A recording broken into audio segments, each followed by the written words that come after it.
en realidad dos objetivos principales. Uno de ellos consiste en hacer el registro completo, tanto textual como visual, de todo lo que permanece de pintura mural prehispánica en nuestro país. Esto tiene como uno de sus propósitos fundamentales el conservar el patrimonio artístico, que en el caso de la pintura es frágil, se va rápidamente.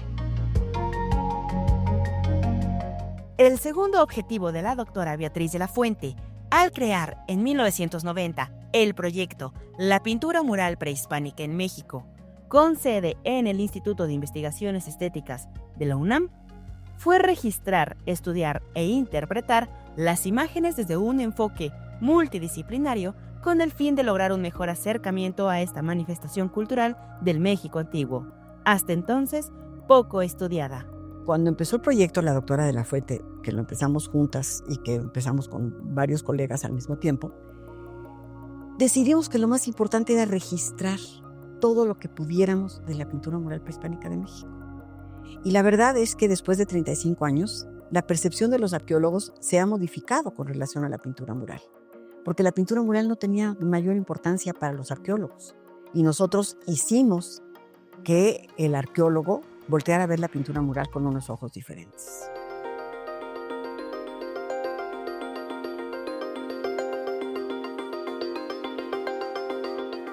Junto con el proyecto, nace el Seminario de Pintura Mural Prehispánica, un espacio donde hasta hoy las y los investigadores se reúnen cada jueves para definir los alcances y la agenda de trabajo. Éramos Arturo Pascual, que fue el que realmente empezó con la doctora.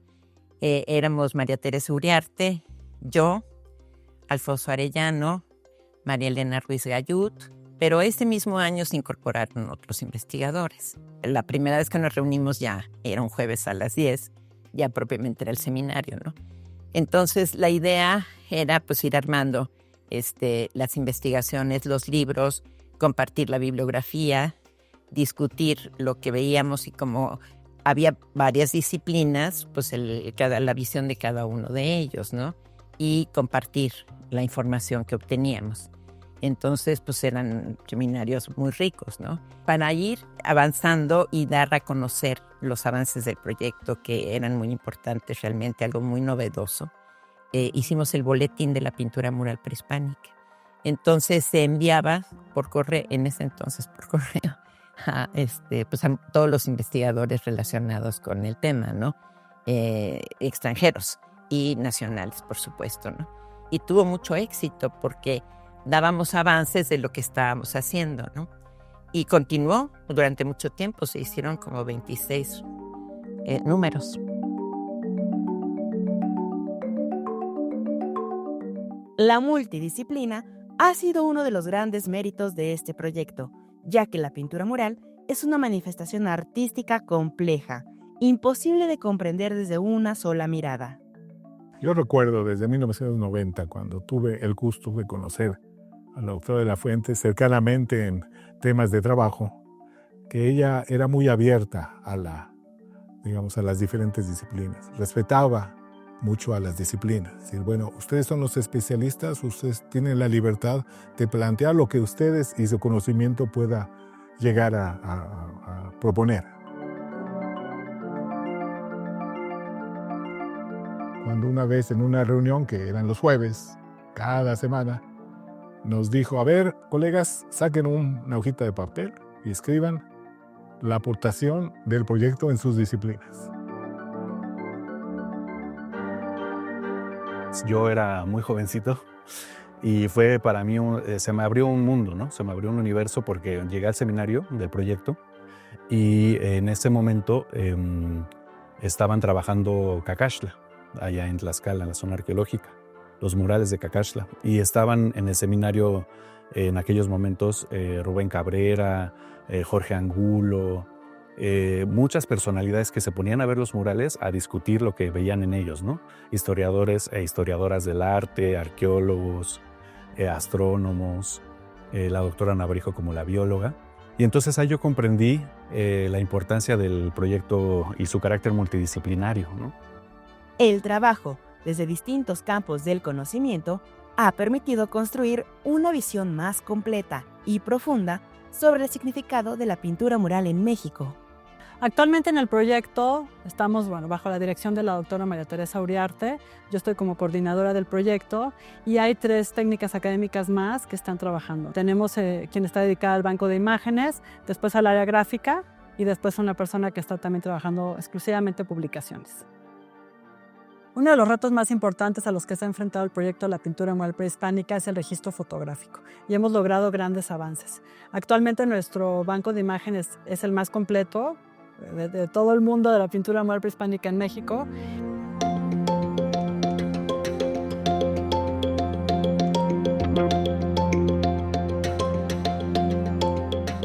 Al darnos cuenta que las imágenes necesitaban mejorar, se pidió el apoyo del archivo fotográfico. Años después, con la experiencia de haber aprendido de ellos, me dediqué a hacer el registro de los murales.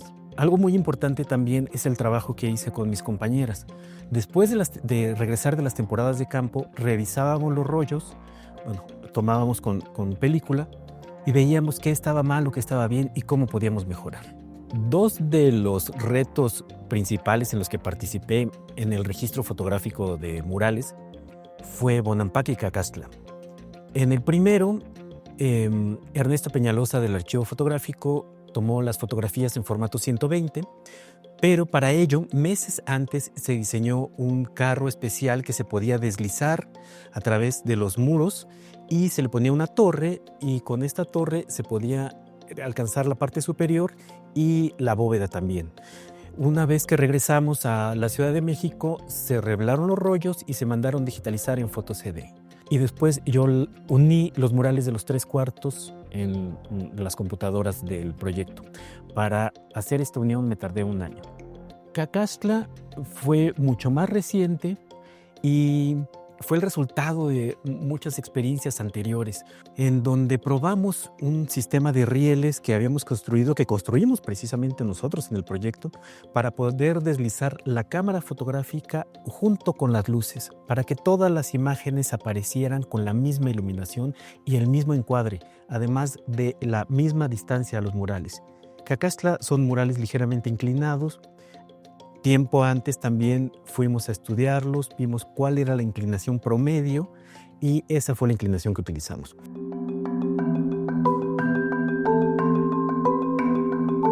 El material fotográfico obtenido durante los trabajos de campo se clasifica según el contenido de cada toma. Por ejemplo, el sitio arqueológico, la estructura y los elementos arquitectónicos donde se ubica la pintura. Posteriormente, la información se incorpora a una ficha de catalogación que facilita la búsqueda de las imágenes dentro de una base de datos. Las fotografías analógicas se resguardan en contenedores especiales de propileno, mientras que las digitales se almacenan en un repositorio para su óptima conservación. Actualmente, el Banco Digital reúne alrededor de 150,000 fotografías relacionadas con la pintura mural prehispánica en México. Tanto el registro fotográfico como el repositorio digital se han convertido en herramientas fundamentales para la conservación de esta manifestación artística tan frágil, la cual, al estar expuesta a la intemperie y a las condiciones medioambientales, se pierde con facilidad.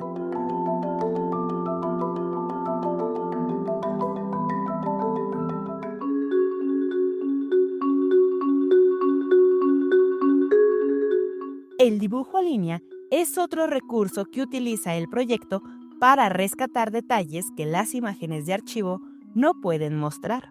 O sea, en realidad el trabajo de dibujo no necesariamente inicia en el sitio, sino que inicia en los archivos o en los bancos de imágenes del proyecto o revisando también pues, literatura, bibliografía que haya con respecto al tema, ¿no? Entonces, a partir de ahí se inician los dibujos y el cotejo se hace in situ. La importancia y además el gran beneficio de trabajar de manera interdisciplinaria es que estos dibujos, por ejemplo, durante su proceso se ponen a cotejo de los especialistas o hay discusiones en seminario en donde podemos también aclarar detalles o también discutir sobre cuál es la mejor manera de representar tales o cuales motivos que se encuentren en el mural.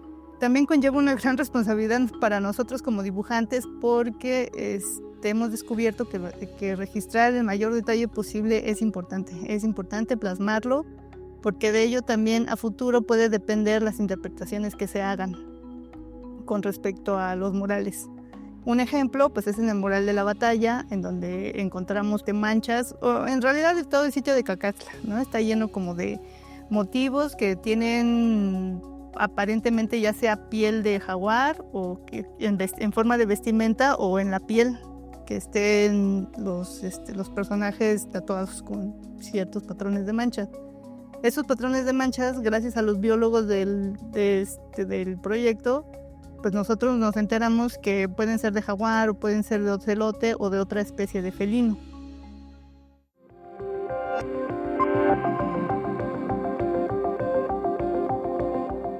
Una vez reunido todo el material gráfico y los textos que acompañarán los tomos, el área de diseño inicia el proceso de desarrollo editorial.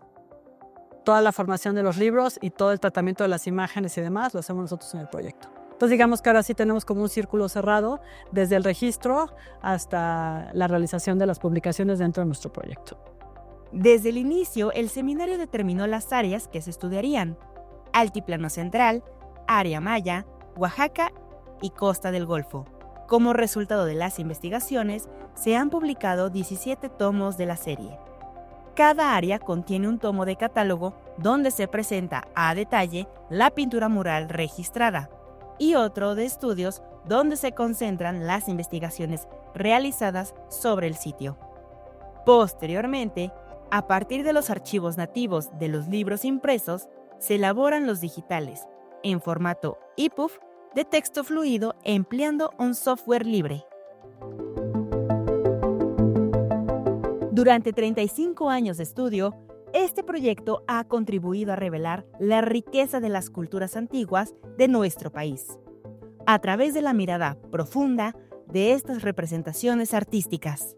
Yo creo que los descubrimientos han sido en todos los campos, porque los arqueólogos han hecho aportaciones importantes, los restauradores han hecho restauraciones. Bueno, Amaranta, por ejemplo, trabajó aquí. Diana Magaloni trabajó en el rescate del Templo Rojo, usando por primera vez papetas empapadas en cal, que es lo que se ha visto ahora difundido más como método de conservación más completo para la pintura mural prehispánica. Entonces, nuestros pueblos originarios utilizaron la cal en todo lo que se puedan imaginar, para impermeabilizar sus casas, junto con la baba de nopal y con otros medios que aglutinan y que hacen que sea muy maleable la cal, que ni los romanos alcanzaron esa perfección para manejar la cal que alcanzaron los pueblos originarios de México. Diana Magaloni en el área de conservación y de restauración y del estudio de los colores, pero también en astronomía Jesús Galindo y también en biología Lourdes Navarijo y Fernando Guerrero, que justamente ahorita estábamos platicando con respecto a estos murales de aquí del guerrero jaguar, pues que el yelmo que lleva es un yelmo de cánido. Y eso yo nunca me había dado cuenta hasta que Fernando Guerrero nos dijo, oigan, este es un cánido. Vemos que muchos de los personajes que tenemos en la pintura mural prehispánica de México y muchos de los animales que están representados aquí mismo en Cacaxtla son híbridos, no son naturales, son sobrenaturales.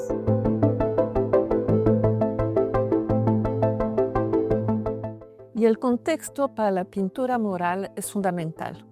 Es decir, una pintura mural se realiza en relación a su ubicación dentro de un edificio, con relación a una plaza, con relación a cómo va a ser vista, por quiénes. Entonces, por eso es fundamental entender bien este contexto arquitectónico de una pintura mural, reutilizando este trabajo previo de reconstrucción hipotética de la zona arqueológica. Se puso más énfasis en el contexto de la pintura mural de Cacaxtla. Cacaxtla es una zona arqueológica muy compleja porque tiene muchas etapas constructivas entremezcladas. Entonces, cuando vemos un cuarto, lo vemos parcialmente y es difícil entender cuál fue su contexto. Una de mis particularidades en la investigación que hago es que integro tecnologías. Y esto me permite tener acceso a una información confiable, precisa y espacial. La computación total tiene dos formas de trabajar. Lo que usamos, porque es la más precisa, es el láser. Es decir, el equipo lanza un rayo láser que rebota sobre la superficie y calcula la distancia y las coordenadas espaciales, X, Y, Z, ¿no? Desde 2010, más o menos, integramos lo que es la fotogrametría. La fotogrametría digital permite un registro completo de las superficies. Tomamos cada poro, cada centímetro de las superficies de los objetos y no solamente contamos con su ubicación espacial, pero con su color. Entonces logramos tener modelos que son pues, copias muy fieles de los objetos. Las técnicas las usamos en varias fases. Primero para el registro, para tener un registro completo y preciso. Pero luego este registro le aplico otras herramientas para el análisis. Y finalmente lo usamos también para la representación, que son las figuras que salen en los libros, y para difusión, que es la que hacemos a través de la página de Mecate.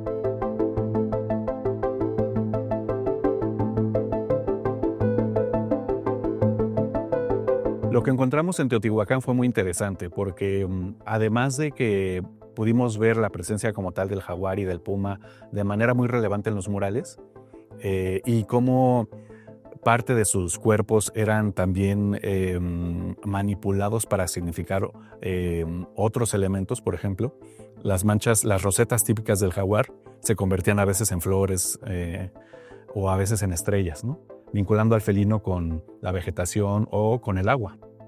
Y entonces empezamos a ver que también para los teotihuacanos fue muy importante la mezcla y la hibridación de diferentes animales asociados a deidades, en este caso la deidad de las tormentas, en lugares específicos de la ciudad, si no bien no son las plazas o los cuartos más importantes de los conjuntos, sí participan de un lugar importante también, ¿no?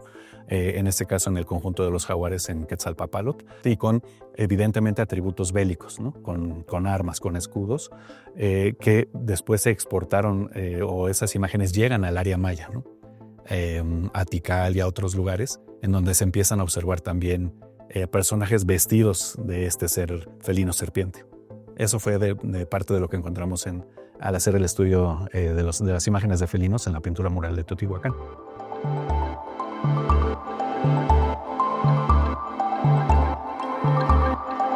Por ejemplo, Mayapán, en Yucatán, cerca de Mérida.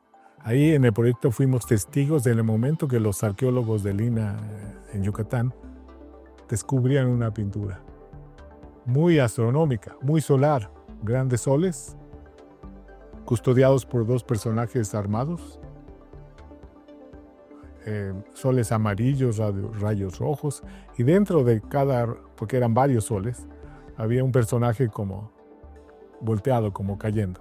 Es un muro que entra de oriente a poniente y de los dos lados estaban los soles. Y dijimos, bueno, estos soles no pueden ver al sol directamente, porque ni al norte ni al sur aparece el sol, pero sí lateralmente. Entonces planteamos, bueno, si aquí está el sol, debe estar relacionado con el sol de arriba.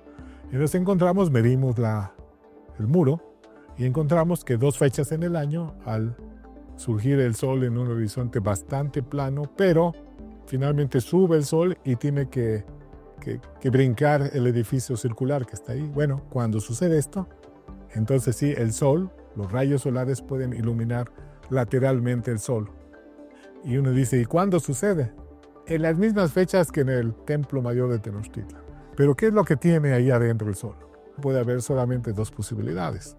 Una mancha solar, la otra un un planeta que está entre el Sol y nosotros, que es Mercurio y Venus. Mercurio es muy pequeñito, necesita un telescopio, pero Venus es del tamaño suficiente para poderse ver. Y encontramos que en la época en que el arqueólogo nos decía que se había pintado aquello, encajaban 4 tránsitos de Venus, y cuando sucedieron 2, el Sol estaba muy alto. Dije, bueno, ahí se necesita un filtro, y si no tenemos la evidencia de un filtro, pues vamos a descartarlo. Pero 2 sucedieron a la puesta del Sol, vistos desde Mayapana. Se pueden recuperar, gracias a los programas de cómputo, se puede recuperar cómo, en dónde se metió el Sol. Y se puede recuperar a Venus ahí adentro.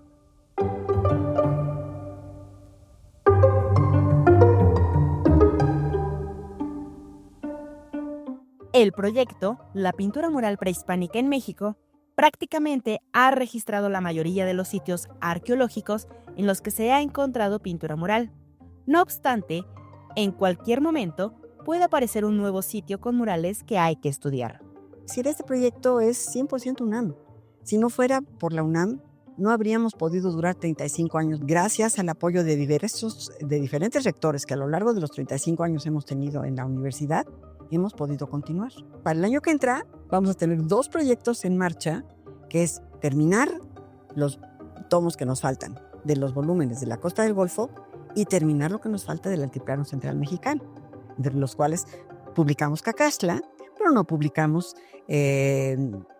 Xochicalco, no publicamos Cholula, en fin, otros sitios que son posteriores a la caída de Teotihuacán, que son muy importantes y que hay que tenerlos en cuenta y que tenemos las fotos.